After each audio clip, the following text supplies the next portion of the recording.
सबको जय मसीह की। नमस्ते। सब कैसे हैं? हमारा इंतजार का समय है ये उत्पत्ति का व्याख्यान में। मैं पास्टर प्रधान आपका स्वागत करता हूं। कल भी हम उत्पत्ति का एक अध्याय देख रहे थे, आज भी उसी में हैं हम। उसमें बहुत ही और बातें हैं करने को। आइए बाइबल अध्ययन करके शुरू करेंगे। उत्पत्ति एक अध्याय 14 से 19 तक पढ़ेंगे।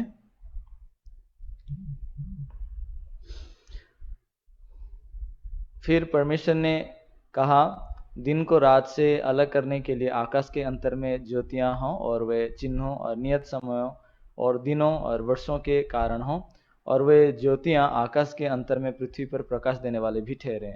और वैसा ही हो गया। तब परमेश्वर ने दो बड़ी ज्योतियां बनाई। उनमें से बड़ी ज्योति को दिन पर प्रभुता करने के लिए और छोटी ज्योति को रात पर प्रभुता करने के लिए बनाया, और तारागण को भी बनाया। परमेश्वर ने उनको आकाश के अंतर में इसलिए रखा कि वे पृथ्वी पर प्रकाश दें तथा दिन और रात पर प्रभुता करें, और उजियाले को अंधियारे से अलग करें। और परमेश्वर ने देखा कि अच्छा है। तथा सांझ हुई, फिर भोर हुआ। इस प्रकार चौथा दिन हो गया। ओके, धन्यवाद। तो ये चौथा दिन के बारे में हम हो गया, आज तीसरा दिन है ना, चौथा दिन के बारे में अध्ययन करते हुए। क्योंकि इसमें सच में हम जब देख रहे हैं तो बहुत ही बातें हैं। जैसा कल भी हमने देख रहे थे कि सूरज किसके बारे में बताता है? यीशु के बारे में, परमेश्वर के बारे में, दुल्हा के बारे में, है ना। और क्यों क्यों ऐसा हम कोई अपने से अर्थ प्रकाश तो नहीं करते हैं, लेकिन आपके मोबाइल में अभी बाइबल आप इस्तेमाल कर रहे हैं ना, लैपटॉप में भी बाइबल, आप अगर लैपटॉप इस्तेमाल करते हैं वहाँ भी अगर बाइबल डाल के सर्च करेंगे कि सूरज के बारे में कितने जगह लिखा हुआ है, अगर सारे वचनों को जोड़ के आप मैच करके देखेंगे ना, वहाँ एक विशेष बात को पाएंगे कि ये सूरज दुल्हा को बताया गया है। उत्पत्ति में भी हम देखे थे, यूसुफ का सपने की कहानी में याकूब कैसे बता रहा है, और चांद दुल्हन को बताता है, तो यानी कि कलीसिया को बताता है। इसलिए हम जानते हैं कि सूरज यीशु मसीह का स्वरूप है और चांद वो दुल्हन यानी कि कलीसिया का स्वरूप है। ठीक है। और ये भी हमने देखा था कि चांद अपने से चमकती नहीं है, और चांद चमकने के लिए क्या करना पड़ता है? रोशनी सूरज से ग्रहण करना उसका अवश्य है ना। इस बात अनेक लोग नहीं जानने के कारण अब तक कोशिश में लगे रहे हैं। लेकिन आप जानते हैं, और एक विशेष बात है इस सूरज का। मैं बचपन से इस बात का मेरे दिल में भी सवाल होता था। दिन में हम जब सूरज को देखते हैं, सुबह पूरब दिशा में सूरज गोल होके निकलता है, तो हम देखते थे गोल है गोल है गोल है, शाम तक पूरा गोल ही है। लेकिन चांद ऐसा हमेशा गोल ही रहता है क्या? चांद को जब देखेंगे, किसी दिन हंसिया जैसा उसका आकार है, चंद्रकला होता है, अमावस्या होती है, कभी पूर्णिमा होता है ना, अर्धचंद्र होता है। उसका आकार बदलता है नहीं बदलता है?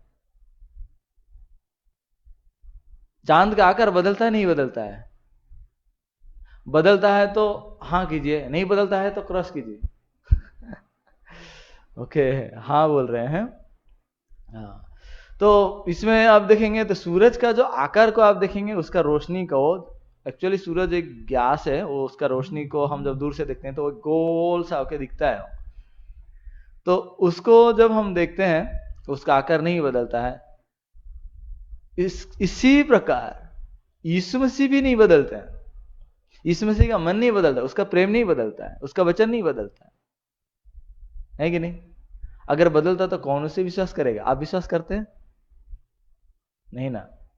तो इसीलिए सूरज, हम जब जितने जितने बाइबल में आप ढूंढेंगे ना, आप पाएंगे सचमुच में ये यीशु मसीह के स्वरूप को दिखाया जा रहा है सूरज के द्वारा। और निश्चित रूप से उसका विपरीत रूप से चांद जो हमेशा रूप बदलता है, वो कैसा है? वो हमारा स्वरूप नहीं है क्या?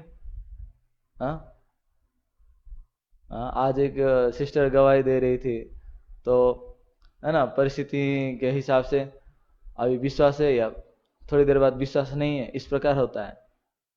होते हैं नहीं होते हैं? आप लोग डगमगाते हैं नहीं डगमगाते हैं?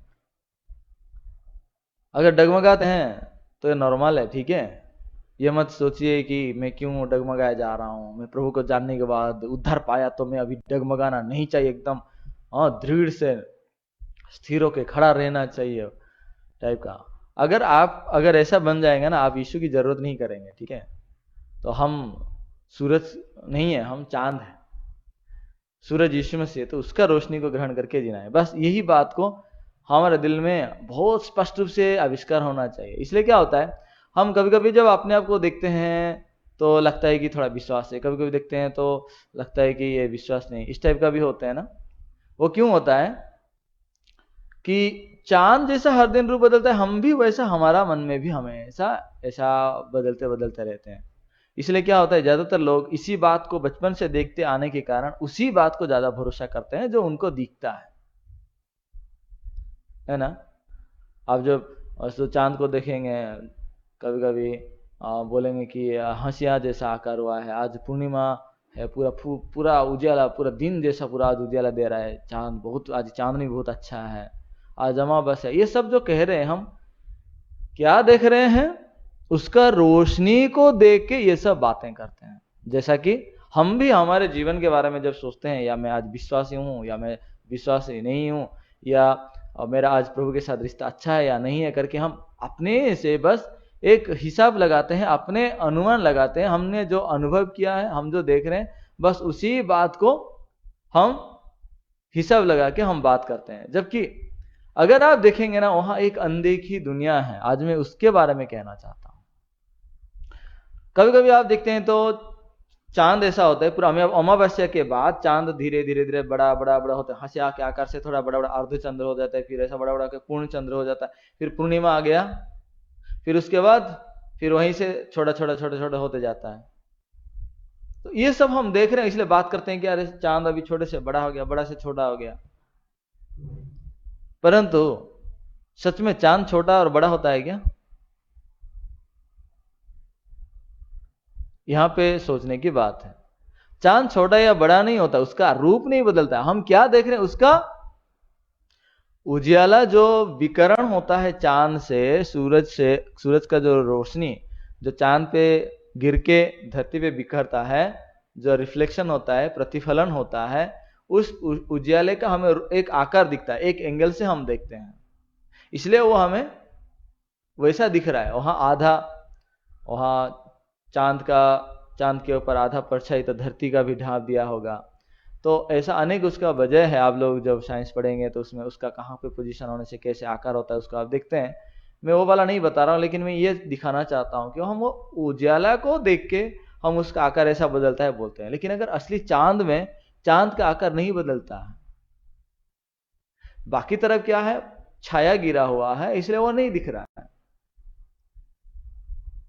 बाकी जितना सूरज का रोशनी उसके ऊपर गिरता है और विकर्ण कर रहा है, वही बात है जो हमें दिखता है। तो हम उसको आकार को हंसिया जैसा है या अर्धचांद्र है या पूरा उजियाले को, जब आधे आधे जो चांद के आधे भाग में जब सूरज का पूरा रोशनी गिरता है और पूरे के पूरा जब धरती के ऊपर उजियाला डालता है, तो उसको जब देखते हैं हम बोलते हैं आज पूर्णिमा है।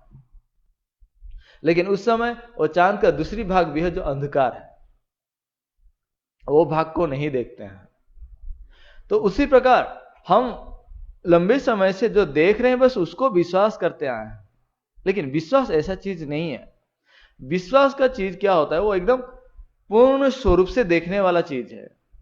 इसलिए हम जो अनुभव करते हैं उसको विश्वास करते हैं, लेकिन ये विश्वास नहीं। विश्वास क्या है, परमेश्वर कैसे संपूर्ण रूप से देख रहे हैं उसी बात को जब हम देखते हैं, वो संपूर्ण विश्वास है। हम तो बस बात करेंगे तो बस वही हंसिया की जैसा आकार है या अर्धचंद्र है या चंद्रकला है, इस टाइप का हम कुछ बात करेंगे। लेकिन परमेश्वर कैसे देख रहे हैं, वो गोल ही है, चांद जो गोल ही है, तो जिसका जो प्रतिफलन नहीं हो रहा है उस भाग को हम नहीं देख रहे हैं, तो उसकी बात नहीं कर रहे हैं। इसलिए ज्यादातर लोग अपना जीवन में जितना देख रहे हैं उतना ही बोलते हैं। मान के चलो कि अगर चोरी किए तो प्रभु के सामने जाएंगे, बोले तो मैं चोरी किया, लेकिन दूसरी भाग भी है जो लालच भी किए हैं, झूठ भी बोले, वो नहीं बताएंगे। अगर झूठ बोले तो उतना ही बताएंगे कि मैं झूठ बोला, लेकिन दूसरी भाग है जहां पे वो गुस्सा किए, हत्या किए हैं, वो भागो व्यभिचार किए, वो बातों को नहीं देख पाते हैं। तो इसलिए क्या सोचते हैं कि मेरा बस एक ही समस्या है, बस गुटखा खा रहा हूं, ये समस्या है, और बाकी जो चीजें वो नहीं देख पा रहे हैं। इसलिए क्या होता है, संपूर्ण रूप से अपने आप को आविष्कार नहीं किए कि मेरे पास कुछ भी उजाला नहीं है। इसलिए क्या होता है, कभी कभी बाइबल पढ़ते हैं और दान दसवां से दिए हैं, तो उस समय दिल बहुत खुश है, वाह आज मैं थोड़ा, मेरा मन अच्छा लग रहा है, आज मैं प्रार्थना करूंगा, पूरे दिल से प्रार्थना करूंगा बोलेंगे। लेकिन जिस समय वो लोग ऐसा नहीं किए, मान के चलो किसी से झगड़ा किए हैं, और उस दिन क्या प्रार्थना करने जैसा मन होता है? उस समय ध्यान कर पाएंगे? नहीं होता है। तो क्यों? मेरा आज बहुत खराब हो गया, मेरा आत्मिक जीवन आज गया, पूरा बर्बाद हो गया, इस टाइप का होके अपने दिल में वो जैसा अनुभव करते हैं उसके हिसाब से अपने आत्मिक जीवन को नापते हैं। मैं कैसे जानता हूं? क्योंकि मैं भी ऐसा ही जिया था। इस सत्य को जानने समय तक मैं भी ऐसे ही जी रहा था। मैं मन्नत किया, दान दिया, सर्विस में जाके आगे गीत गाता था, तब मुझे लगता था कि हाँ अभी प्रभु के साथ मेरा आत्मिक जीवन बहुत अच्छा से चल रहा है। अगर किसी दिन अगर किसी से झगड़ा हो गया, या किसी दोस्तों के साथ हम जाके कहीं पे जाम चोरी किए, कटहल चोरी किए, आम चोरी किए, कभी कभी ना किसी का बक्स को तोड़ के भी चोरी किया, मजा आता था ऐसा करने। तो उसमें क्या खाना है, हॉस्टल में होता था ना, तो हॉस्टल में कुछ कुछ लोग घर में आते थे खाना लाने, उसको भी चोरी करके खाते थे। तो उस समय ना जब ऐसा करते थे तब दोबारा सोचने का मन नहीं होता था। बाद में जब पूरा हमारा टीम बिखर जाएंगे, रात को अकेले जब प्रभु के सामने प्रार्थना के लिए खड़े रहेंगे, प्रभु मैंने आज चोरी किया, मुझे माफ कर दीजिए, आगे को कभी नहीं करूंगा। लेकिन जब वो दोस्त आ जाएंगे फिर और पता नहीं चलता है क्या प्रार्थना किया था, क्या किया था सब। तो इसलिए मैं क्या सोचता था, मैं आंशिक रूप से मेरा जीवन को देख रहा था। इसलिए मैं कोशिश में लगा रहा था कि और थोड़ा कोशिश करने से होगा, और थोड़ा मेरा मन में अगर निष्पत्ति करके अगर दृढ़ मनस्थ कर लूंगा ना, हो जाएगा। लेकिन नहीं होता था। यही है इंसान का रूप जो हमेशा बदलता है, समझ रहे हैं? इसीलिए इस अनुभव को, हमारा जो बदलते हुए व्यवहार को अगर हम देखेंगे, हमारा विचार, हमारा न्याय, वो सब अस्पष्ट है। इसलिए हमें क्या देखना चाहिए? असली वस्तु को देखना चाहिए, असली चीज को वचनों के अनुसार उसको देखना चाहिए, ना कि हमारा बाहर जो उजियाला जैसा विकरण होने वाला जैसा बाहरी कुछ रूप है उसको देख के न्याय करना है, बल्कि हमारा मन की गहराई में क्या है उस चीज को देखना चाहिए। क्योंकि कुछ भाग है जो हमें दिखता है और कुछ भाग नहीं दिखता है। और इसी प्रकार अगर हम देखेंगे, हम क्या दिख पा रहे हैं? हम जो कर रहे हैं बस वही चीज को देख रहे हैं ना, हम जो सोच रहे हैं बस वही चीज को समझ रहे हैं। लेकिन वहां एक अनदेखी और दुनिया भी है जो हम छू भी नहीं सकते, जो हम अनुभव भी नहीं कर पा रहे हैं। क्या वो चीज नहीं है क्या? विशेष करके परमेश्वर हमारे लिए क्या किए हैं, वो चीज है कि नहीं है? उस भाग को हम नहीं देख पाए ना। लेकिन अगर उस भाग को भी आप देखेंगे, आप कंप्लीट पिक्चर को जान जाएंगे। मैंने पिछले बार बताया था ना कि इधर लिखा है धर्मी कोई नहीं, एक भी नहीं है, लेकिन वहां भी लिखा है कि कैसे धर्मी होते हैं, है ना? तो एक दूसरा भाग भी है, आप उस भाग को देखना जरूरी है। क्योंकि बाइबल परमेश्वर हमें देने का वजह क्या है? हमें पापी करके छोड़ने के लिए नहीं है, उसका एक वजह। तो इसलिए हम जब दूसरा भाग जो अनदेखी भाग है उसको अगर हम देखेंगे तो हमारा आत्मीय जीवन पक्का हो जाता है और स्पष्ट हो जाता है। क्योंकि हम आत्मीय जीवन का, हमारा जीवन का आंशिक भाग को देखते हैं, इसलिए हमारा आत्मीय जीवन अधूरा ही रह जाता है। इसलिए हम क्या सोचते हैं? पाप करने से मैं पाप नहीं करूंगा सोचते हैं, लेकिन पाप करने से इंसान दंडित हो रहा है, तो फिर क्या करेगा? इंसान पाप किए बिना रह नहीं सकता, ये बाइबल स्पष्ट रूप से दिखा रहा है। तो क्या करना चाहिए उस समय? यानी कि चांद जैसा अपने से उजाले को विकर्ण नहीं कर सकता, इस स्थिति में जब चांद है तो बाकी उजाला होने के लिए क्या करना पड़ेगा? इंसान कुछ करके भी नहीं कर सकता। सिंपल सा सरल उपाय है कि वो परमेश्वर का धार्मिकता को, परमेश्वर का उजाला को ग्रहण करने से हो जाता है। मान के चलो हम परमेश्वर का अगर वचन को देखेंगे ना, परमेश्वर का वचन स्पष्ट रूप से दिखाता है कि वो हमारा पापों को धो दिया है, ठीक है? इसलिए मान के चलो कि मेरा शक्ति अगर 100 है पाप करने का, है कि नहीं? अगर मैं 100 पाप किया हूं, लेकिन अगर परमेश्वर का, यीशु मसीह का लहू में शक्ति है 10,000 मेरे पापों को क्षमा करने का, तो आप सोचिए, तो आप क्या बोलेंगे उस समय? मेरा पाप है बोलेंगे? मैं 100 पाप किया हूं, लेकिन यीशु मसीह का लहू मुझे 10,000 पापों से छुटकारा देने का सामर्थ्य रखता है। तो भले ही मैं पाप किया हूं, तब वो पाप गिना नहीं जाएगा, क्योंकि वो मेरे सारे पापों को धो दिया है। है कि नहीं? तो इसी प्रकार अनदेखी एक दुनिया है, हम उसको ना देखने की वजह से हम बस ये कहते हैं कि मेरे पास पाप है। लेकिन अगर उसको देखेंगे कि यीशु का लहू क्या किया है, कैसे हम कह सकते हैं? लोगों के दिल में ये वचन स्पष्ट रूप से ना होने के कारण वो अपने मापदंड को, अपने विचारों को लेके बात करते रहते हैं। इसलिए हमेशा किसकी स्टोरी बोलते हैं? बदलते हुआ अपने मनुष्य के व्यवहार को बोलते हैं। आप जिंदगी में देखेंगे ना, अनेक कीड़े तो नहीं बोलेंगे उसको, क्या बोलेंगे? कीटाणु, है ना। अनेक कीटाणु को आप निगल लेते हैं। आपको भी ख्याल है क्या? मेरा हाथ कैमरा में नहीं देख सकते, लेकिन अपने हाथ में देखेंगे तो आपके हाथ में भी नहीं लगेगा कि आपके हाथ में कीटाणु है। इसलिए आप बोल पाएंगे आपके हाथ में कीटाणु नहीं है। माइक्रोस्कोप में देखेंगे तो पूरा दिखेगा कितना कीटाणु है। पानी में भी आप देख सकते हैं, है ना, नहीं कितने सारे कीटाणु हैं। ऐसे देखने से पता नहीं चलेगा, लेकिन अंदर माइक्रोस्कोप में डालेंगे ना, कितने सारे कीटाणु हैं। कहा जाता है कि सबसे प्योरेस्ट पानी में, मान के चलो 1 मिलीलीटर अगर आप पानी लिए है ना, उसमें 100 कीटाणु होते हैं। समझ रहे हैं? तो सोचिए 1 लीटर में कितने होंगे, यानी कि आप कितना निगल ले रहे हैं आप। इसलिए बीमार पड़ते हैं क्या? क्यों नहीं होते हैं? क्योंकि हमारे शरीर में WBC करके होता है ना, व्हाइट ब्लड कॉर्पस्कुलस।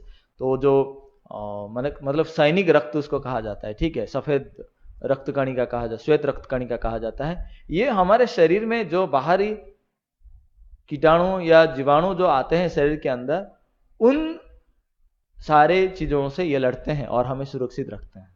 इसलिए हम जिंदा है।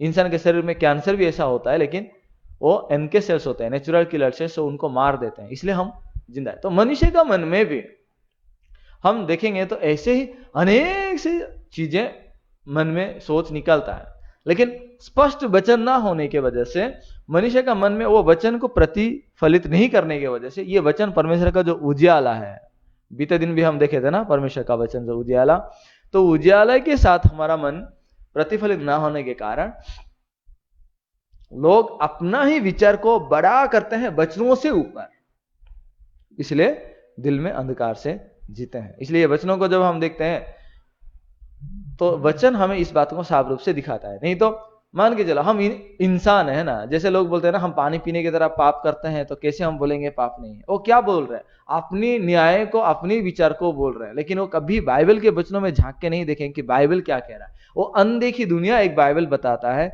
जो परमेश्वर ने हमारे लिए किया है, उस बात को ना देखने के वजह से वो कह रहे हैं अपने क्रियाक्रम को। अगर धर्मी नहीं बन सकते तो बाइबल की क्या जरूरत है? हम बाइबल क्यों पढ़ें फिर? हम अगर धर्मी नहीं बन सकते तो बाइबल को क्यों देखना चाहिए? बाइबल क्या बताता है? बाइबल तो हमें धर्मी बताता है ना।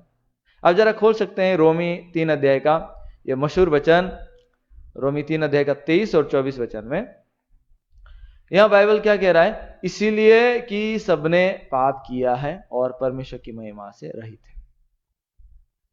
फिर 24 वचन देखेंगे, परंतु उसके अनुग्रह से उस छुटकारे के द्वारा जो मसीह यीशु में सेंत में धर्मी ठहराए जाते हैं। 2 वचन भी यहां काफी है और यह बहुत स्पष्ट रूप से दिखाता है कि हम सब ने पाप किया है, कोई भी अपने आप को अच्छा नहीं दिखा सकता, और परमेश्वर का महिमा से हम सबके सब रहित हो गए। हमारे पास कोई मतलब प्रभु के सामने दिखाने के लिए अच्छा ही नहीं है, धार्मिकता नहीं है। परंतु 24 वचन कहता है कि परंतु करके वहां शब्द है ना, फिर से आप देख सकते हैं, परंतु ये जो शब्द है ना परंतु, ये शब्द दोनों विपरीत बातों को जोड़ता है। हम पापी थे, परंतु उसके अनुग्रह से, अनुग्रह मतलब यहां हमारा कोई काम नहीं है, उसके अनुग्रह से, परमेश्वर का अनुग्रह रहा कि उस छुटकारे के द्वारा जो मसीह यीशु में सेंत में धर्मी ठहराया जाता है, मसीह यीशु में सेंत में धर्मी ठहराया जाता है। यहां पे हमारा कुछ भी क्रियाक्रम या थोड़ा सा भी परिश्रम नहीं लगा है, सेंत में हम धर्मी ठहराए गए। तो ये बाइबल स्पष्ट रूप से कहता है कि यीशु मसीह में हम सेंत में धर्मी ठहराए गए। जब यीशु मसीह में हम सेंत में धर्मी ठहराए गए तो कौन है जो इंसान को दोषी ठहरा रहा है? कौन है जो इंसान को पापी ठहरा रहा है? अगर आप परमेश्वर का वचनों को देखेंगे तो परमेश्वर का वचन स्पष्ट रूप से दिखाता है कि परमेश्वर है वो हमें धर्मी ठहराने वाला है। परमेश्वर हमें कैसे धर्मी ठहरा है? क्योंकि हमारा पापों को धो दिया है। यहां पे बाइबल कहता है रोमी 8 अध्याय में भी 33 वचन में, परमेश्वर के चुने हुए पर दोष कौन लगाएगा? परमेश्वर ही है जो उनको धर्मी ठहराने वाला है। कौन दोष लगा सकता है? लोग अगर दोष लगाएंगे भी तो लगाने दो, लेकिन प्रभु क्या कह रहा है? प्रभु मुझे दोष नहीं लगा रहा है, तो कोई भी दोष लगाए ना लगाए उसका कोई मतलब नहीं है। समझ रहे हैं? है कि नहीं? सबसे बड़ा न्यायाधीश परमेश्वर, उसने मुझे दोषी नहीं ठहराया, वो मुझे दोषी नहीं लगा रहा है, तो कौन मुझे दोष लगा सकता है? लेकिन लोगों के दिल में क्यों वो दोषी हैं? क्यों उनका विवेक में वो ऐसा पकड़े गए हैं? वजह ये कि वो अपने मन में अपना न्याय को, अपना जो देख रहे हैं, जैसा चांद का रूप बदलता है वैसा बदलते हुए रूप के जैसा अपने व्यवहार जो बदलते रहते हैं, उसी व्यवहार को देखने के कारण हमेशा डगमगाते हैं। लेकिन अगर जो परमेश्वर का वचन नहीं बदलता है, जो यीशु मसीह का प्रेम नहीं बदलता है, अगर उसी को देखेंगे तो कौन है जो हमें दोषी ठहरा सकता है? हमने पाप नहीं किया इसलिए प्रभु हमें धर्मी बनाया क्या? ऐसा नहीं लिखा है। वहां पे लिखा है कि उसके अनुग्रह से उस छुटकारे के द्वारा जो मसीह यीशु में है, एक छुटकारा है जो मसीह यीशु में मिलता है, उसी छुटकारे के द्वारा प्रभु हमें धर्मी ठहराता है। हमने पाप किया, ठीक है, लेकिन क्रूस पे यीशु मसीह हमारे सारे पापों को जब वो लहू बहाया, हिम के नहीं उजले कर दिया, एकदम बर्फ के समान हमारा पाप को धो के श्वेत रंग का बना दिया है। इसलिए हम कह सकते हैं ही आपके साथ उस यीशु के लहू पर विश्वास के साथ कि मैं पापी नहीं हूं, मैं धर्मी हूं। कैसे मैं कह सकता हूं? जब यीशु मसीह सारा पाप को मेरा धो दिया है, तो मैं कैसे कह सकता हूं कि मैं पापी हूं? अगर पापी कह रहा हूं, इसका मतलब यीशु मसीह जो लहू बहाया है, मैं उसको इनकार कर रहा हूं। ये जो परमेश्वर का अपरिवर्तनीय प्रेम है, उसको इनकार करने के बाद मैं कह सकता हूं कि मेरे पास पाप है कि नहीं? तो इसलिए हम जो इंसान है, हमारे पास कोई धार्मिकता नहीं है, कुछ भी नहीं है हमारे पास, ठीक है, ये बात बहुत स्पष्ट है। और दूसरी बात ये है कि इसीलिए हमारे बदले जब यीशु मसीह क्रूस पे लहू बहाया है, उसका धार्मिकता को लेके, उसके धार्मिकता हमें जब दिया गया, उसके धार्मिकता के द्वारा हम धर्मी बने। यीशु मसीह का पवित्रता के पाके हम भी पवित्र बने। आमीन कि नहीं? तो ये बहुत आसान है ना। चांद दिखने में कैसा है? हाँ, हम उसको अर्ध चांद बोले या उसको चंद्रकला बोले या आप अमावस्या बोले या पूर्णिमा बोले, ये सब गलत है। चांद एकदम उसका आकार को देखेंगे तो गोल ही है। हम कैसे, हमारा ज्ञान कैसे बढ़ता है? जो देखते हैं, जो सुनते हैं, जो अनुभव करते हैं, उसके अनुसार हमारा ज्ञान होता है ना। लेकिन हम देखते हैं कि इस प्रकार हमारा ज्ञान, हमारा देखने, ये सब में खोट है। जैसा अभी हाथ देख रहे हैं तो यहाँ कोई कीड़े नहीं दिख रहे, कोई कीटाणु नहीं दिख रहे, लेकिन माइक्रोस्कोप में देखेंगे तो उसमें भी कीटाणु है। ऐसा अनदेखी दुनिया भी है। इसलिए हम अपने देखने वाले चीजों को हम विश्वास नहीं कर सकते, या हम जो अनुभव करने वाले चीजों को विश्वास नहीं कर सकते। अगर ऐसा विश्वास करेंगे भी ना, बहुत गलत न्याय पे हम खड़े हो जाएंगे, और उस समय बहुत अस्पष्ट बातों को हम विश्वास करेंगे। उस प्रकार हमारा मन भी अस्पष्ट रूप से डगमगाया जाएगा, जो बातें देखते हैं उसके हिसाब से। तब क्या, जो देख रहे हैं उसका बस एक छोटा सा भाग को ही हम देखेंगे। जैसा अब चांद का जब वो हंसिया चांद होता है ना, हंसिया चांद, हंसिया जानते हैं ना? हाँ, धान काटते हैं तो वो हंसिया का चांद होता है, तो उसमें आप देख रहे हैं तो थोड़ा सा एकदम इतना पतला सा होके चांद दिख रहा है। अब बस उसको देख रहे हैं, लेकिन बाकी उधर बहुत सी बड़ा दुनिया है, उसको नहीं देख पा रहे। उस प्रकार आप जब अपने ही नजरिया के हिसाब से, अपने ही अनुभव के हिसाब से देखेंगे तो आप बस छोटे से भाग को देखेंगे। इसलिए बहुत से लोग इतना बड़ा बाइबल को पढ़ते हैं, लेकिन उनको एक ही वचन याद है, रोमी 3:10 में लिखा है, धर्मी कोई नहीं, एक भी नहीं। ठीक है, इतना सा भाग को पकड़े हैं। लेकिन पूरा पवित्र बाइबल में आप देखेंगे तो बहुत से जगह पे परमेश्वर दिखा रहे हैं कि परमेश्वर कैसे यीशु मसीह के द्वारा हमें धर्मी बनाए। उत्पत्ति 1 अध्याय का मैं ये इतना विस्तार से क्यों कहना चाहता हूं जानते हैं? एक भी वचन अगर आपके दिल में ये स्थिर हो जाता है तो बहुत स्पष्ट हो जाएगा, क्योंकि हमने जो असहाय रूप से पाप किए, लेकिन उस समय जब हम यीशु मसीह को देखते हैं, जो यीशु मसीह क्रूस पे क्रूसार्पित होते समय हमारे सारे पापों को धो दिया है, अगर उस यीशु मसीह का लहू को देख रहे हैं कि जो क्रूस पे लहू बहाने के द्वारा हमारे पापों को हिम के नहीं उजले कर दिया है, तो आप दूसरी भाग को देख रहे हैं, जो भाग को अब तक नहीं देख पा रहे थे। तब आप अपने आप को पापी नहीं कह सकते। कोई भी नहीं बोल सकता कि मैं पापी, अगर वो यीशु मसीह का लहू को देखता है तो। है कि नहीं? लेकिन ज्यादातर अपने ही न्याय पे भरोसा करते हैं। इसीलिए परमेश्वर क्या कहते हैं, परमेश्वर मेरे बारे में क्या कहते हैं, उन सारे बातों को खातिर नहीं करते हैं। उनको बेखातिर करके अपने ही बातों को वचन से ऊपर स्थापन करने की कोशिश करके लोग अपने ही झूठ को सच्चाई को इनकार करने के लिए झूठ को स्थापन करने में लगे हुए हैं। इसलिए आज तक लोग अंधकार का जीवन जी रहे हैं। परंतु हम जब ये बाइबल को देखते हैं, बाइबल बहुत स्पष्ट रूप से बताता है कि यीशु मसीह का लहू के बहाए जाने के द्वारा हम हिम के न्याय उजले होके धोए गए हैं, पवित्र किए गए। किसका न्याय सही है? परमेश्वर का न्याय सही है या आपका न्याय सही? परमेश्वर का न्याय सही है ना। अगर परमेश्वर कह रहा है कि तू धर्मी है तो मैं धर्मी हूं या पापी हूं। परमेश्वर कह रहा है तू पवित्र है तो मैं पवित्र हूं या अपवित्र हूं। यीशु का न्याय सही है। इसलिए मेरे प्रियो, अब अपने न्याय को विश्वास मत करिए, उसको स्थापन मत करिए, उसको मन से निकाल दीजिए और परमेश्वर का न्याय क्या है उस पर विश्वास कीजिए। परमेश्वर का न्याय हमें विश्वास में स्थिर करता है। परमेश्वर का वचन जो नहीं बदलता है, सूरज का रोशनी की तरह हमेशा समान है उसका। इसलिए हमारे दिल में भी हम जब वचनों को देखते हैं तब हम वचनों में स्थिर होते हैं। इसलिए मैं आशा करता हूं आप अपने न्याय को फेंक कर परमेश्वर का न्याय को आप विश्वास करेंगे और उसको ग्रहण करेंगे। आज इतना बताऊंगा। आइए प्रार्थना करेंगे। हमारे मूल्यवान स्वर्गीय पिता, बहुत बहुत धन्यवाद देते हैं। आज भी आपने अनुग्रह किया हमें। उत्पत्ति 1 अध्याय में चौथा दिन के बारे में 14 से 19 वचन तक हम जब अध्ययन कर रहे थे, हमने देखा कि कितना बारीकी से परमेश्वर चंद्रमा और सूरज के दृष्टांतों के माध्यम से, उस सृष्टि के विवरण के माध्यम से हमारा आत्मिक जीवन के बारे में प्रकट करते हैं। और परमेश्वर, हम जो चांद की तरह, हमारे पास कोई रोशनी नहीं है, ना धार्मिकता है, ना पवित्रता है, ना उत्तमता है, लेकिन जब हम यीशु मसीह को हमने देखता है, यीशु मसीह का लहू को देखते हैं, तो उस समय हम सारे पापों से धोए गए, हिम के न्याय हम उजले हो गए, पवित्र किए गए, धर्मी ठहराए गए। इसलिए स्वर्गीय पिता, उस अनदेखी दुनिया को हमें वचनों में दिखाने के लिए धन्यवाद देते हैं।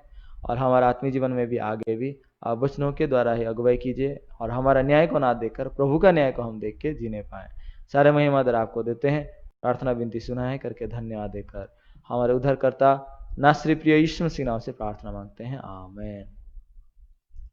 बहुत बहुत धन्यवाद। फिर कल भी इस समय मिलेंगे, तब तक अपना ख्याल रखिएगा। जय मसीह की। Thank you pastor ji, good night. Thank you. Thank you pastor.